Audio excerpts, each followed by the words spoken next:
Hello students, नमस्कार। आज इस वीडियो में हम आपके लिए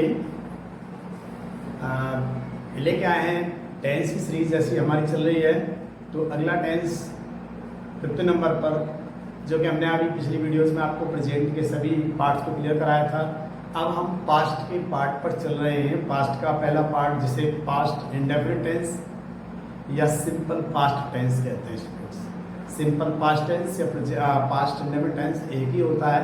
तो आइए बात करते हैं आपसे इस वीडियो में पास्ट इंडेफिनिट के बारे में।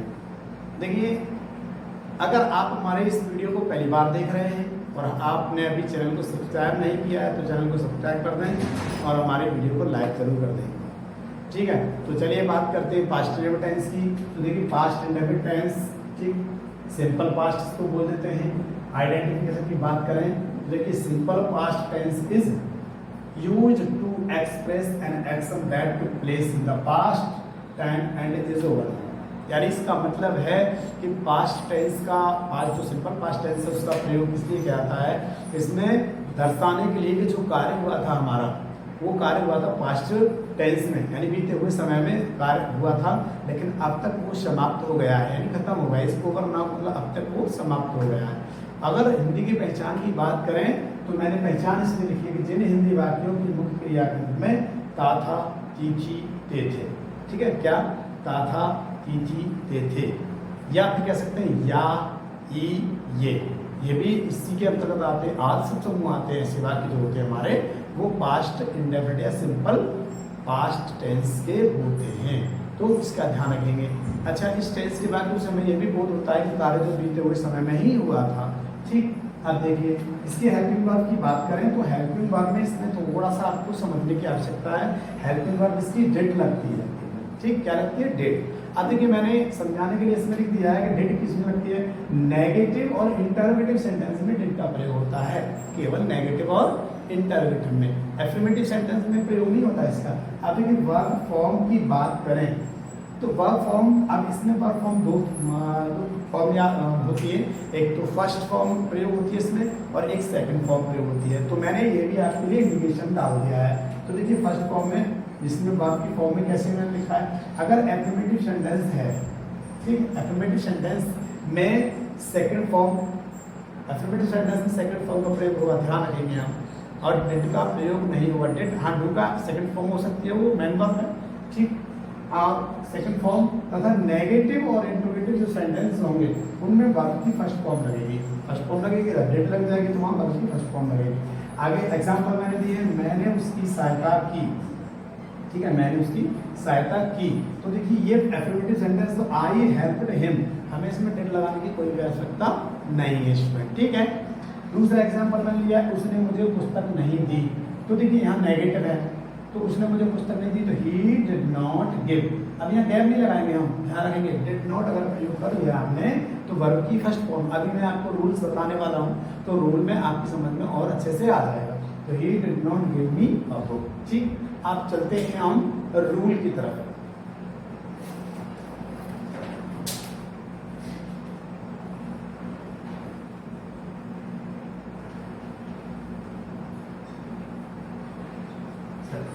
अब देखिए, रूल देखेंगे हम। तो रूल हमारा एफर्मेटिव सेंटेंस का, एफर्मेटिव सेंटेंस, ठीक है। तो एफर्मेटिव सेंटेंस का जो रूल हमारा रहेगा वो क्या होगा?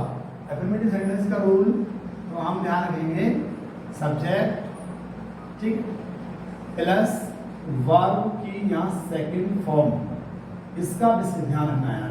वर्ब की कौन सी फॉर्म? Second form. इसके बाद में यहाँ ऑब्जेक्ट और इसके बाद अदर वर्ड, बस इतना रूल रहेगा। बहुत शॉर्ट रूल है इसका। तो इसके बाद में एग्जाम्पल, राम बन गए थे।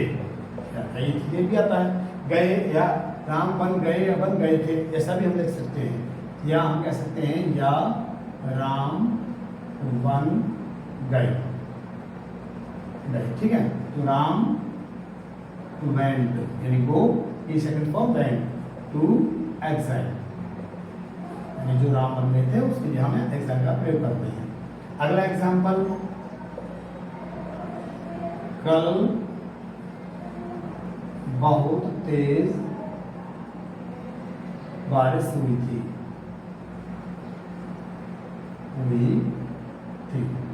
ठीक है स्टूडेंट। तो अब देखिए यहाँ पर क्या करेंगे, बारिश वाले सेंटेंस जैसे मैंने आपको पिछली वीडियोज में इट और देयर का प्रयोग पढ़ा रखा है। वर्षा वाले वाक्यों में सब्जेक्ट के रूप में किसका प्रयोग करते हैं, इट का प्रयोग करते हैं। तो यहाँ भी हम इट लगाएंगे। It rained heavily, very heavily, बहुत तेज, हैवीली यस्टरडे। ठीक है, it rain very heavily yesterday. तो इस तरह से सेंटेंस हमारा एफर्मेटिव का बन जाएगा। अब बात करते हैं चलिए नेगेटिव की। Negative sentence,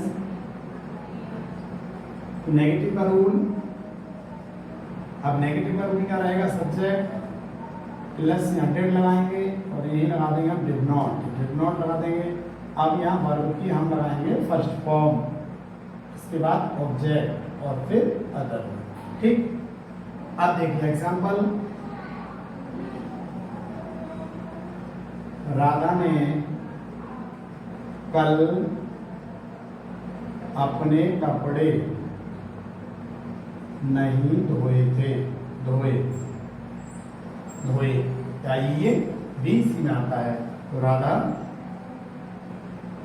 did not wash her clothes yesterday. इस टेंस में कल के लिए यस्टरडे का प्रयोग होता है। ठीक है स्टूडेंट। तो इस तरह से जैसे मैंने उसे नहीं देखा, ठीक है। तो देखो I did not see him, यानी हो रहा है ना, डिड नॉट के साथ वर्ब की फर्स्ट फॉर्म का प्रयोग हो रहा है। एब्रीविएटिव सेंटेंस में हमेशा वर्ब की सेकंड फॉर्म का प्रयोग होता है, ध्यान रखेंगे इसका, बिल्कुल भी नहीं भूलना है आपको इस बात को। ठीक, इसके बाद हम बात करते हैं अगले सेंटेंस की। देख लिया होगा आपने, समझ लिया होगा। ठीक, अगर समझ में नहीं आता तो वीडियो को हमारे को बराबर प्रयोग करके आप देख सकते हैं।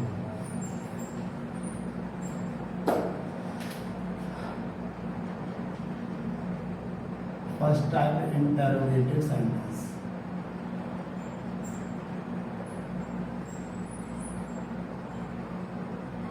चलिए देखो रूल क्या रहेगा इसका। सबसे पहले हम यहाँ डिड लगाएंगे, सब्जेक्ट, उसके बाद नॉट है तो यहाँ लगाएंगे, नहीं है तो कोई बात नहीं, वर्ब की फर्स्ट फॉर्म लगाएंगे, है ना, ऑब्जेक्ट। ठीक है, ऑब्जेक्ट के बाद में अदर वर्ड और फिर यहाँ क्वेश्चन मार्क। ठीक, अब एग्जाम्पल, क्या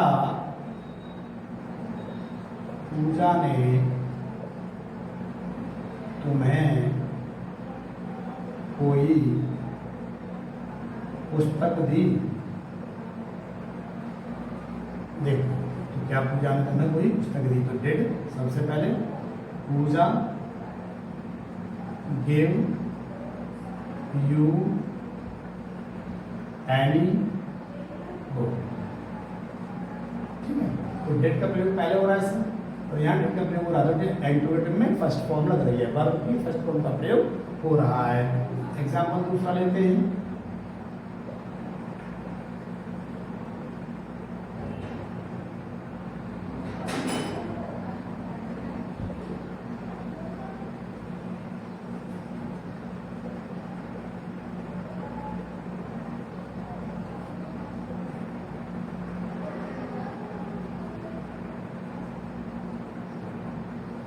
क्या उन्होंने तुम्हें दावत का निमंत्रण नहीं दिया?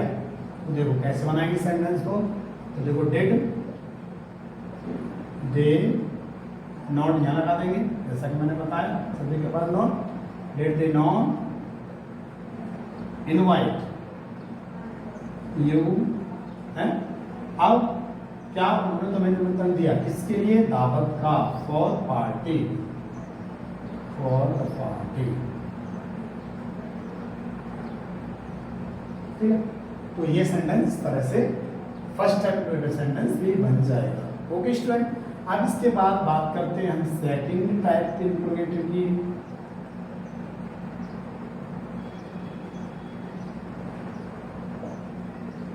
सेंटेंस की देखो रूल, क्वेश्चन वर्ड, जैसा कि आप पढ़ते आ रहे हैं, क्वेश्चन वर्ड सबसे पहले, इसके बाद डेट, फिर इसके बाद में सब्जेक्ट, नॉट है तो लगाएंगे और नहीं है तो नहीं लगाएंगे। इसका विशेष ध्यान रखना है, नॉट हो कि नहीं है तभी नोट लगाएंगे, और नहीं है तो आपको नोट लगाने की कोई आवश्यकता नहीं है। Subject not plus verb, verb की फर्स्ट फॉर्म, ऑब्जेक्ट, ठीक, और अदर वर्ड, और फिर उसके बाद क्वेश्चन। ओके, अब चलिए एग्जाम्पल से बात करते हैं। एग्जाम्पल ले लेते हैं यहाँ पर। चलो,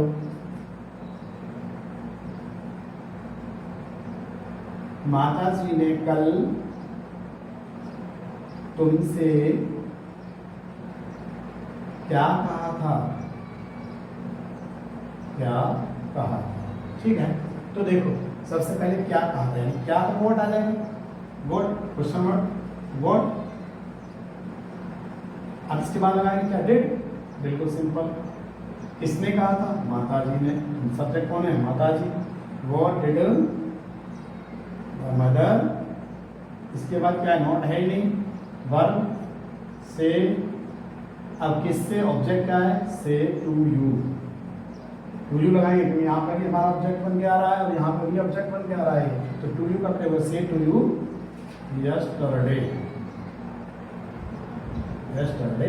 ठीक है स्टूडेंट, तो ये आपके सेकंड टाइप ऑफ सेंटेंस मैंने समझाया। अब देखो इसमें एक दो एग्जांपल मैं आपको ऐसे सेंटेंस बता देता हूँ जो कौन वाले सेंटेंस होते हैं।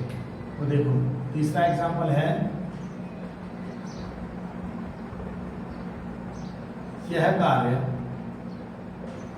किसने किया?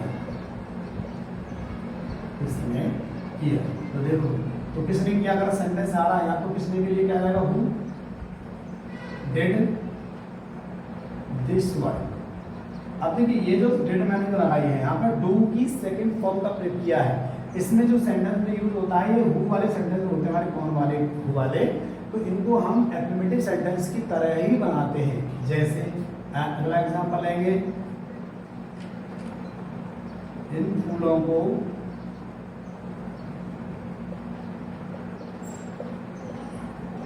किसने तोड़ा? किसने तोड़ा? वो इन फूलों को देखो किसने की? वो plucked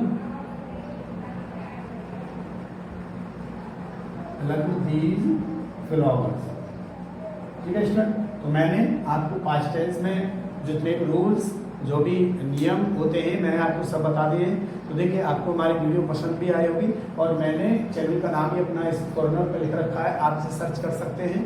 तो आप अगर आपको ये वीडियो हमारा पसंद आए तो लाइक, और यदि आप इस वीडियो को पहली बार देख रहे हैं तो हमारे चैनल को सब्सक्राइब जरूर कर लें। और थैंक्स फॉर वॉचिंग वीडियो।